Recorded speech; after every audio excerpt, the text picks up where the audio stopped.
I'm always interested in second chance teams that have a lot of guys that are on their second chance. Now, you may argue that Pierre-Luc Dubois is not on his second chance, but he's on another chance here. But, Dylan Strome, like Dylan Strome, Andrew Mangiapane.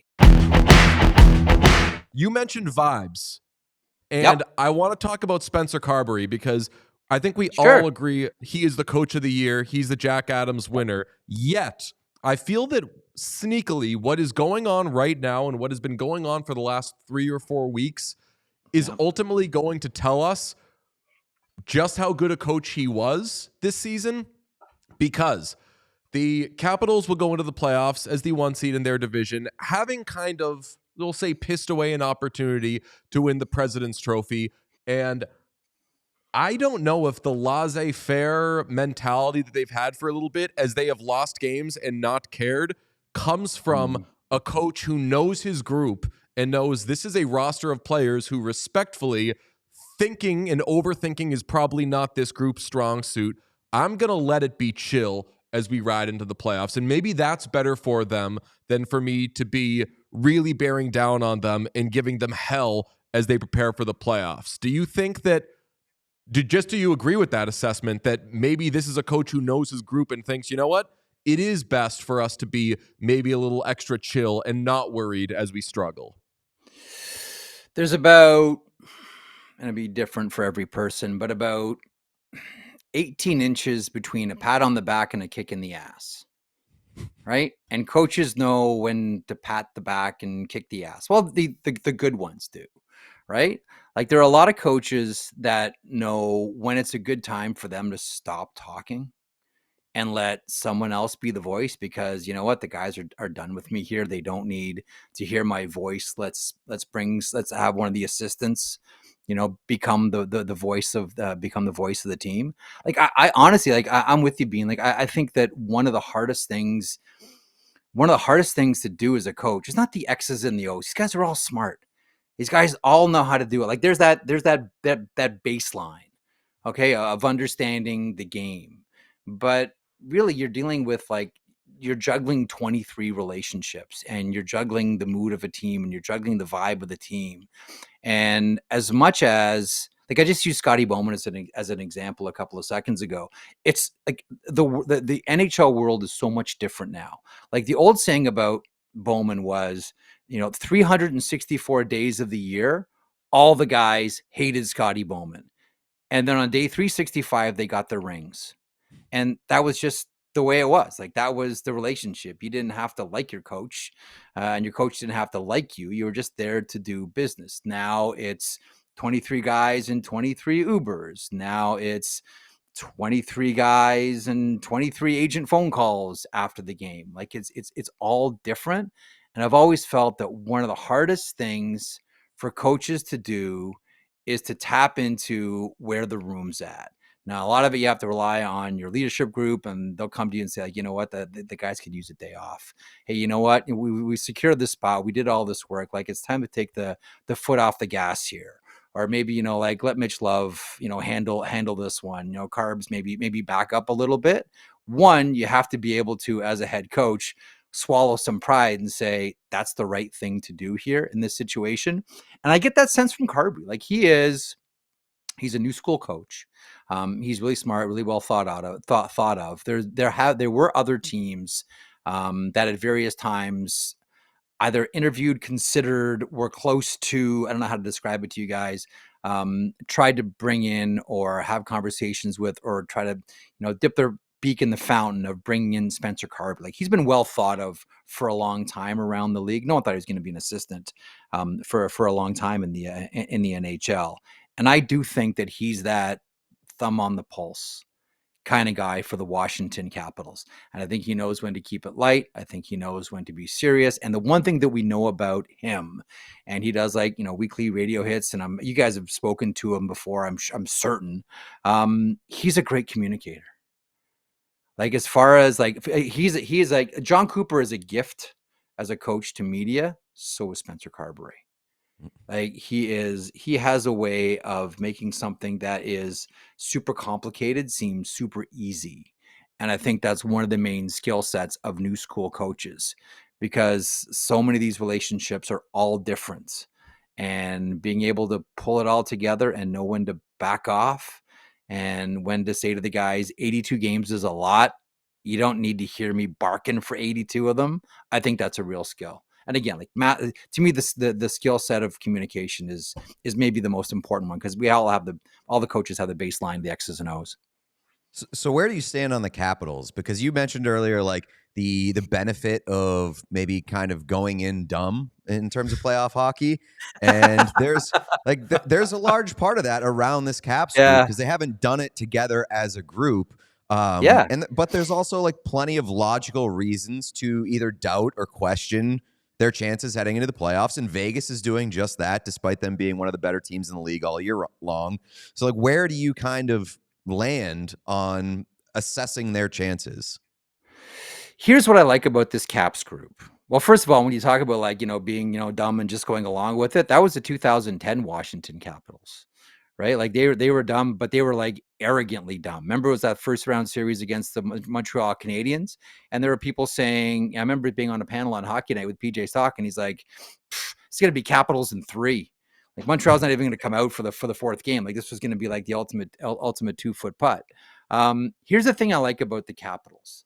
I'm always, and we saw this and still do see this in some way, although it's more coasting on the fumes. We kind of saw this in the first couple of years of the Vegas Golden Knights. I'm always interested in second chance teams that have a lot of guys that are on their second chance. Now, you may argue that Pierre-Luc Dubois is not on his second chance, but he's on another chance here. But, Dylan Strome, like Dylan Strome, Andrew Mangiapane, like there are a lot of guys here on this squad that other teams have looked at and said, nah, not wanted on the voyage, not interested, no thanks, move along. This is a team where there's a healthy dose of established elite level players, really good goaltending, a Jack Adams favorite coach, and enough guys that understand that this is their second chance. This is their chance to rewrite what the league says about them and how people feel about them. That's why, as much as we might look at the Caps and say, I don't know, sure they did great in the regular season, but I'm not so sure that I wanna stick my neck out on the Capitals. I look at it and I say there's a lot of guys that have a lot to prove here. And even someone like Connor, let me give an example. Like Connor McMichael to me is fascinating. Early in his career, and a lot of it was just because of injuries, obviously. This is during COVID. Like bluntly, he was rushed. Like he was rushed into the NHL, rushed into a position that he wasn't ready for, and failed. And everyone expected him to. Like he wasn't ready to play in the NHL. That would have ruined a lot of guys. Like how many guys have you seen that got rushed to the NHL, didn't work out, and then were never heard from again? Or you heard from they get called up when they're 28 years old and you go, oh yeah, I remember that guy when he was drafted by so-and-so, and here he is popping up now. Like that could have been Connor McMichael. That could have been, but good on him and good on the Washington Capitals organization, specifically Hershey, the Bears, the American Hockey League team, for sticking with this guy and not just saying, well, you know what, we called him up out of necessity, didn't work out, and confidence is shattered, and we don't have the patience or the wherewithal to help rebuild this guy. They did, and all of a sudden, like Connor McMichael is one of the best contributing players on this team. I find them fascinating because Oh yeah. there's a bunch of guys that haven't done it before. It's a team that's easy to cheer for. Like there's a lot of compelling stories here. And I think it's again, like that healthy dose of players that want to prove that people's impressions about them are wrong. And I'll look at Strome and Dubois as exhibit A and exhibit B. Yeah, I mean, the way that we put it in the offseason very endearingly was if you took all the rosters, wiped away the mascots and the logos, and said, here are the rosters in the NHL right now, someone would say, when was the expansion draft with this team? And they would circle the Washington Capitals, and they would say, this looks like an expansion draft just occurred. Why is Chychrun Yeah. and Mangiapane and like Logan Thompson and all of these, you call them second chance guys, but players who are good, but Yeah. get relocated. Yeah. You know what's interesting about that because it was a really interesting offseason. And this isn't to devalue Chris Patrick because he was there for all the decisions. But listen, we're giving the coach of the year to Spencer Carbery. That's the obvious one. But could we have a season here where the GM of the year isn't a GM anymore? And that's Brian McClellan. Like all of that roster, like all those signings, trades, all of it, right? That was all before Chris Patrick took over. That was like Brian McClellan does it all, mic drop, I get the promotion, Chris, over to you. Like, is it possible that Brian McClellan could win GM of the year and he's not a GM?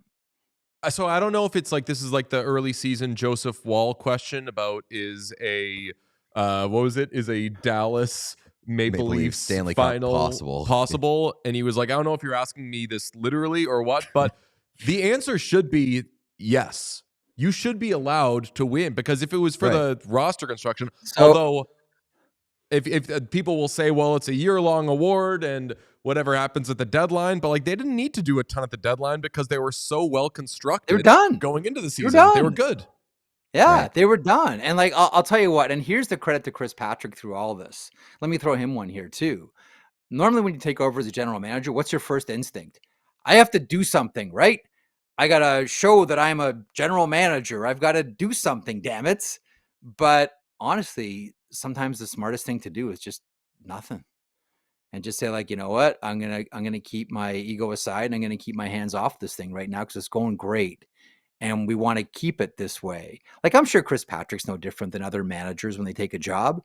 The first thing you want to do is, okay, I got to show that I'm in this job and geez, I haven't really done anything here. I haven't signed a contract. I haven't made a trade. I haven't signed a free agent. Like I got to do something to show that I can, and it's his first kick at the can as a general manager in the NHL. I can understand the temptation, but he resisted and he didn't. Because he understood what he had. Now, that's why, listen, he had a hand in all of it, working with Brian McClellan. I just find it fascinating. Not unlike, I remember Berkey told me this story in 2010. This was the inaugural version of the General Manager of the Year award. Dale Talon had been fired by the Chicago Blackhawks and Stan Bowman took over. And there were a lot of GMs that didn't like the way that went down. And Brian's never told me who it was, but there was one general manager who voted for Dale Talon, even though he wasn't a general manager. Like if you go and look at the voting, there's Dale Talon, one. So one general manager voted for Talon. And here's another one. For the most of the voting, the hockey writers, everything's published, right? Like everyone, you see everybody's ballots. Should we not at least have the conversation of making the managers' ballots public as well for the Vezina and the GM of the Year award? That would be great for offer sheets. Yeah, I was going to say, purposes. Right, because Cold grudges, baby. Right. Oh, you know what? It was going to be, it was going to be Doug Armstrong, but in a unanimous win. But one team did not cast a single vote. Didn't feel good about Doug. It be? Does his name rhyme with Stan Bowman? I wonder if. Let me ask you this: you mentioned McClellan and like his case for it. What's more impressive to you, doing it over the summer in a weird way, or Chris McFarland doing it over the course of the season in a pretty weird way? That's the other one. That's what it's going to come down to, Pete. I think you're bang on. Like honestly, like right away, like so efficient and so like some would look at it and say like, oh, it's like it's ruthless, like Vegas. But like he identified like, okay, we're not going to have all of our good work undone by bad goaltending. Gone. Right. And then if you believe that, you're winning Stanley Cups in the crease and down the middle, have a look at Colorado down the middle. Like that team looks like a killer, provided everybody stays healthy and they have one of the best defenses in the NHL as well. Like I'm with you on that one too. Like you can, like, that's not apples and oranges. That's chalk and cheese, the way these two managers went about their business. But to me, it's between the two. It's between Washington and Colorado for the GM of the year. Absolutely. I think the way that McFarland went about it, like there was like such an efficiency. And then I think what's going to turn out to be one of the best signings that we saw this year, getting Mackenzie Blackwood in for that term and that number. And as we've seen before, like no offense to Darcy Kemper or Mackenzie Blackwood, like you don't have to have Igor Shesterkin to win the Stanley Cup in Colorado. You don't need to rely on that guy. So you don't need that guy, and you don't need to allocate that much money to that position. So I think that's one of the best 8 trades that I saw this year, and one of the best signings as well. I'm a big Mackenzie Blackwood guy, and I think that over the past couple of years, he's been one of the best comeback players in the NHL. We all silly like the mayor.